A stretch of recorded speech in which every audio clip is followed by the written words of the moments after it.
दोस्तों, रिश्तों को समझना जितना आसान है उतना ही मुश्किल भी है, और उससे भी ज्यादा मुश्किल है उसे निभाना। कभी कभी न जाने क्या मजबूरी होती है कि कोई कह नहीं पाता, पर न जाने क्या मजबूरी होती है कि कभी कभी हम समझकर भी ना समझ बन जाते हैं। एक ऐसी ही छोटी सी कहानी मैं आपके सामने लेकर आया हूं। रिश्तों पर है, बहनें ऐसी क्यों होती हैं। सुबह सुबह चाय की दुकान पर मेरे एक दोस्त की आंखों में मुझे आंसू दिखाई देते हैं। उसने मेरा हाथ पकड़ा और रोते हुए बोला, फारिस, मैं आज खुद को बहुत छोटा महसूस कर रहा हूं। मैं हैरान हुआ, अरे ऐसा क्या हुआ मेरे शेर को। मेरा पूछना था कि वो जोर जोर से रोने लगा। फारिस, बहनें ऐसी क्यों होती है। मैं हैरान था, क्या हो गया है तुमको, ऐसा क्यों बोल रहे हो।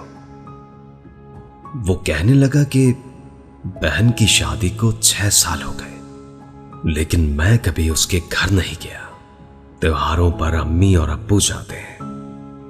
मेरी बीवी मुझसे एक दिन कहने लगी कि आपकी बहन जब भी आती है उसके बच्चे इस घर का हाल बिगाड़ कर रख देते हैं, खर्चा डबल हो जाता है।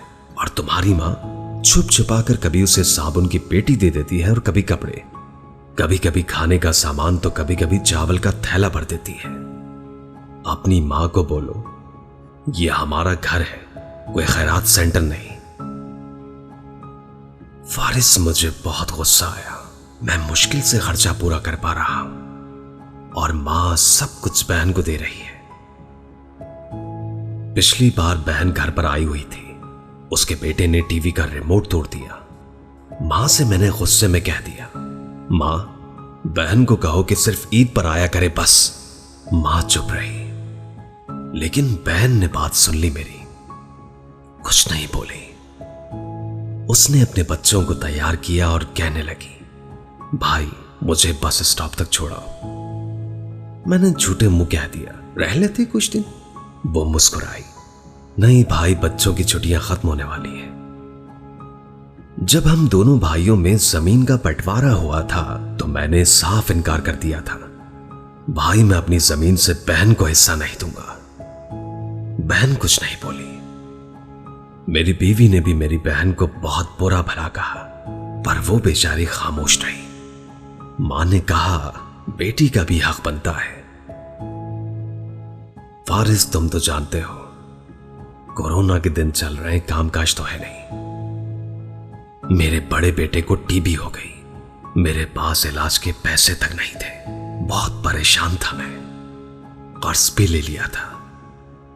भूख सर पर तो थी ही। मैं अकेला कमरे में बैठा रो रहा था कि इतने में बहन आ गई। बीवी मेरे पास आई तो मैंने उससे कहा कि कोई जरूरत नहीं है उसके लिए गोश्त या बिरयानी बनाने की। लेकिन बहन मेरे पास आई, बोली, भाई परेशान हो। मैंने इनकार किया तो बहन ने मेरे सर पर हाथ फेरा। बड़ी बहन हो तुम्हारी, गोद में खेलते रहे हो, अब देखो मुझसे भी बड़े लगते हो। मैंने अपने पर्स से सोने के कंगन निकालकर मेरे हाथ में रख दिए और प्यार से बोली, परेशान मत हो, ये कंगन बेचकर अपने बेटे का इलाज करवाओ। मैं खामोश रहा और बहन की तरफ देखे जा रहा था।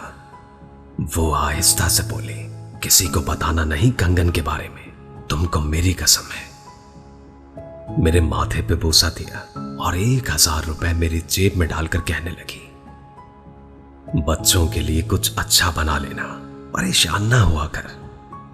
तेरे बहनोई को तनख्वाह मिलेगी तो आऊंगी फिर। इतना कहकर वो जाने लगी।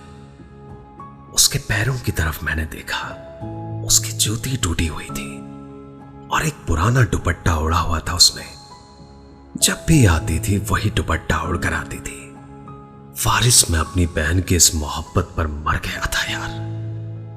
हम भाई कितने मतलब परस्त होते हैं, बहनों को पल में बेगाना कर देते हैं, और बहनें भाइयों का जरा सा भी दुख बर्दाश्त नहीं कर सकती।